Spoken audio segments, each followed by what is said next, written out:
नई research publish होती है जो हमारी साइकी और बिहेवियर के बारे में कुछ नया फैक्ट बताती है। और हम आज ऐसे ही 11 फैक्ट्स के बारे में बात करेंगे जिसकी मदद से इस वीडियो के ख़त्म होते होते आप अपने बारे में कुछ नई चीज़ें सीख चुके होंगे। नंबर 11, आप जिस तरह से दुनिया को देखते हो ये डिपेंड करता है कि आप किस तरह की मूवीज़ या टीवी शोज़ देखते हो। रिसर्च बताती है कि जो लोग क्राइम, इन्वेस्टिगेशन या डिटेक्टिव वाले टीवी शोज़ या इवन ज़्यादा न्यूज़ देखते हैं वो लोग दुनिया में होने वाले सीरियस क्राइम को ओवर एस्टिमेट करते हैं। और इस तरह के शोज़ उन्हें ये सोचने पर मजबूर कर सकते हैं कि दुनिया एक काफ़ी डरावनी जगह है और वो उसमें एक विक्टिम है। जबकि जो लोग ज़्यादा कॉमेडी या फैंटेसी पर बेस्ड शोज़ और मूवीज़ देखते हैं वो दुनिया को ज़्यादा पॉजिटिवली देखते हैं। ये साइकोलॉजिकल फैक्ट इस बात को कंफर्म करता है कि जो कुछ भी मीडिया हम डेली बेसिस पर कंज्यूम करते हैं वो हमारे वर्ल्ड व्यू को पॉजिटिवली या नेगेटिवली अफेक्ट करने की ताकत रखता है। नंबर 10, हमारी सोच और हमारे दिमाग की चीज़ों को समझने की एबिलिटी हमारे कल्चर पर डिपेंड करती है। सोशल साइकोलॉजिस्ट रिचर्ड निस्बिट ने अपनी book the geography of thought में बताया है कि किस तरह से एशियन कंट्रीज के लोगों के मेंटल प्रोसेसेस अलग होते हैं वेस्टर्न कंट्रीज के लोगों से। यानी दोनों कल्चर्स की फिलॉसफीज, सोशल स्ट्रक्चर्स, रिलीजन और एजुकेशनल सिस्टम्स काफ़ी अलग हैं जस्ट बिकॉज दोनों जगहों पर रहने वाले लोगों को अलग अलग तरह की मुश्किलें झेलनी पड़ती हैं। इसी वजह से एशियन कंट्रीज जैसे इंडिया, जापान, कोरिया या चाइना के लोगों की थिंकिंग और प्रॉब्लम्स को सॉल्व करने की अप्रोच ज़्यादा होलिस्टिक होती है और वो अनरिलेटेड दिखने वाली चीज़ों में भी छुपे हुए पैटर्न्स को ढूंढ पाते हैं। जबकि वेस्टर्नर्स की थिंकिंग ज़्यादा एनालिटिकल होती है और वो हर ऑब्जेक्ट को बाकी चीज़ों से अनरिलेटेड और सेपरेट मानते हैं। ऑथर ने बुक में एग्जाम्पल देते हुए बताया है कि कैसे अगर आप वेस्टर्न लोगों को एक फ़ोटो दिखाओ तो चांसेस हैं कि वो उस फोटो में मेन ऑब्जेक्ट पर फोकस करेंगे, जबकि एशियन कल्चर में बड़े हुए लोग फोटो के बैकग्राउंड और उसके कंटेक्स्ट पर फोकस करेंगे कि उस फोटो का ओवरऑल मैसेज क्या है। नंबर 9, हम एक समय पर सिर्फ 150 लोगों के साथ ही क्लोज रिलेशन रख सकते हैं। ये फैक्ट एवोल्यूशनरी एंथ्रोपोलॉजी से निकल कर आता है, जहाँ पर रिसर्चर्स हमेशा से ये जानना चाहते थे कि हर स्पीशीज के सोशल ग्रुप्स में जनरली कितने मेंबर्स होते हैं। और इसे पता करने के लिए रिसर्चर्स ने हर जानवर के दिमाग का साइज और उनके स्टेबल रिलेशनशिप्स के बीच का कनेक्शन ढूंढा और तब पता लगा कि हमारे एंसेस्टर्स के सोशल ग्रुप्स हमेशा छोटे और उनके आपस में रिलेशनशिप्स टाइट रहते थे। सब लोग एक दूसरे को जानते थे और ग्रुप का सर्वाइवल बढ़ाने के लिए एक दूसरे की मदद करते थे। और ये ग्रुप बहुत लंबे टाइम तक 100 या 150 मेंबर्स के ऊपर कभी गया ही नहीं। यही रीज़न है कि क्यों हम भी अभी तक लिमिटेड लोगों के साथ क्लोज कनेक्शंस बनाने के लिए ही वायर्ड हैं। नंबर 8, यूजुअली हमें ये लगता है कि हम डिसीजंस काफ़ी सोच समझ के और लॉजिकली लेते हैं, पर साइकोलॉजी बताती है कि हम अपने ज़्यादातर डिसीजंस अनकॉन्शियसली लेते हैं।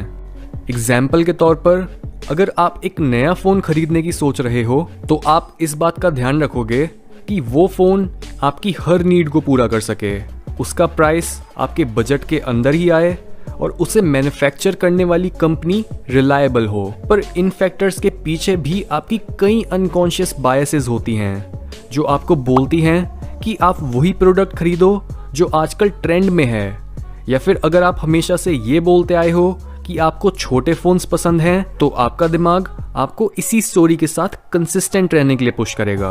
नंबर 7, जब भी हमें एक रूल बहुत स्ट्रिक्ट लगता है या फिर जब हमें ऐसा लगता है कि हमसे हमारी फ्रीडम छीनी जा रही है तब हमारा मन करता है कि हम सिर्फ वही रूल नहीं बल्कि बाकी रूल्स भी तोड़ें। साइकोलॉजिस्ट्स हमारे इस बिहेवियर को बोलते हैं रिएक्टेंस। ये हमें बताता है कि क्यों किसी पर भी गुस्सा करके और उन्हें फोर्स करके अपनी बात मनवाना कभी इफेक्टिव नहीं होता। हम दूसरों की बात सिर्फ तभी मानना प्रेफर करते हैं जब हमें लगता है कि हम वो काम अपनी मर्जी से कर रहे हैं। नंबर 6, हम हर जिंदा या लाइफलेस चीज में ह्यूमन फेसेस और फेमिलियर पैटर्न्स ढूंढने की कोशिश करते हैं। जैसे कई बार हमें बादलों में एक शक्ल या कोई जानवर देखने लग जाता है। जिन लोगों को इसके पीछे की साइकोलॉजी नहीं पता वो ऐसे पैटर्न्स को चमत्कार मानते हैं, पर साइकोलॉजी में ये फिनोमिनन काफ़ी वेल नोन है और साइंटिस्ट्स इसे बोलते हैं पेरेडोलिया। एवोल्यूशन की वजह से हमारा दिमाग कॉन्स्टेंटली अपने एनवायरनमेंट में दूसरे इंसान, जानवर या काम आने वाले औजार ढूंढता रहता है, जिसकी वजह से इनसे मिलते जुलते पैटर्न्स भी हमारे दिमाग को ऐसे सिग्नल देते हैं जैसे हमें असली में कोई इंसान या जानवर दिखा हो। नंबर 5, आपकी सबसे इम्पोर्टेंट और पक्की मेमोरीज गलत हैं। अगर मैं आपसे आपके स्कूल का पहला दिन, आपकी फर्स्ट किस या किसी एक्सीडेंट के बारे में पूछूं, तो चांसेस हैं कि आप झट से उस मेमोरी के बारे में बता दोगे, पर रिसर्च के हिसाब से आपको इन मेमोरीज का ज़्यादातर हिस्सा इनएक्यूरेटली याद है। साइकोलॉजी बताती है कि हमारी सबसे पक्की मेमोरीज को फ्लैश बल्ब मेमोरी बोलते हैं, पर इवन इस तरह की मेमोरी भी एरर से भरी होती है।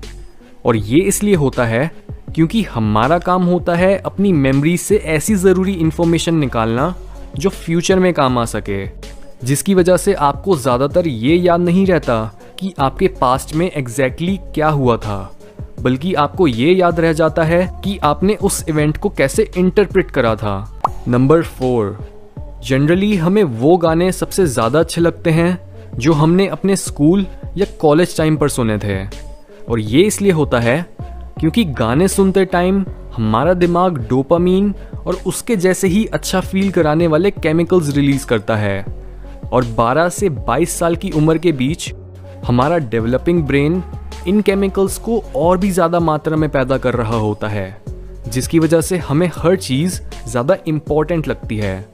और तभी अपनी लाइफ के इस दौर में हम अपनी म्यूज़िकल मेमोरीज पर काफ़ी ध्यान देते हैं और सालों बाद भी उन्हीं पुराने गानों को पसंद करते हैं। नंबर 3, आप अपने आप को फूड, सेक्स या डेंजर पर अटेंशन पे करने से नहीं रोक सकते। हमारा ये बिहेवियर हमारे दिमाग के सबसे पुराने हिस्से से आता है और हमें जिंदा रखने के लिए वो हर समय अपने एनवायरनमेंट को स्कैन कर रहा होता है और सोच रहा होता है कि क्या मैं इसे खा सकता हूँ, इसके साथ सेक्स कर सकता हूँ, या क्या मुझे इससे कोई खतरा है। सर्वाइवल के लिए इन क्वेश्चंस के आंसर बहुत मायने रखते हैं, क्योंकि खाने के बिना हम मर जाएंगे, सेक्स के बिना हम अपनी स्पीशीज को आगे नहीं बढ़ा पाएंगे, और अगर हमारी जान खतरे में है तो पहले 2 क्वेश्चंस तो मैटर ही नहीं करते। नंबर 2, हमें दूसरों पर पैसे खर्च करने में ज़्यादा खुशी मिलती है बजाय अपने पर खर्च करने में। इवन दो हम में से ज़्यादातर लोग ये मानते हैं कि अपनी पसंद की चीज़ें लेना और खुद को प्रायोरिटाइज करना ऑब्वियसली लॉन्ग टर्म हैप्पीनेस का एक ज़रूरी हिस्सा है, पर साइकोलॉजिकल रिसर्च बताती है कि ये सच नहीं है, क्योंकि दूसरों पर खर्च करा पैसा हमें अपने बारे में अच्छा फील कराता है। हम ऐसे दूसरों के आगे ज़्यादा रिस्पॉन्सिबल और काइंड दिखते हैं, और इसके साथ ही दूसरों की मदद करने से हमारे सोशल रिलेशनशिप्स भी इम्प्रूव होते हैं।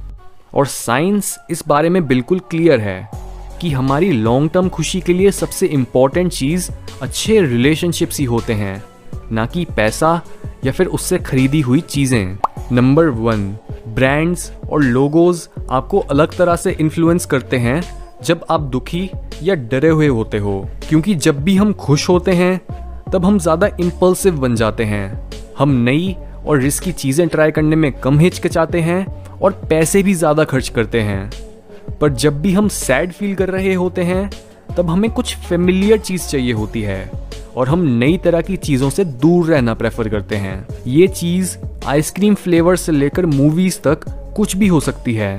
साइकोलॉजी बताती है कि हमारा ये बिहेवियर हमारे डोपामीन लेवल्स पर बेस्ड होता है। जब हमारे दिमाग में डोपामीन ज़्यादा होता है तब वो हमें ज़्यादा एक्सट्रोवर्टेड बना देता है और तब हमें अननोन एनवायरनमेंट में जाने से कम डर लगता है। एक पार्टी के बारे में सोचो कि कैसे जब आप खुश होते हो आप ज़्यादा ड्रिंक करते हो और कुछ भी खा लेते हो, पर जब आपका डोपामीन कम हो जाता है, जैसे एक स्ट्रेसफुल दिन के बाद, तब आप अपनी पुरानी हैबिट्स पर ही फोकस करते हो और अपने इन्हीं इमोशंस की वजह से शॉपिंग करते टाइम उन ब्रांड्स को खरीदते हो जिन्हें आप पहले से ही जानते हो।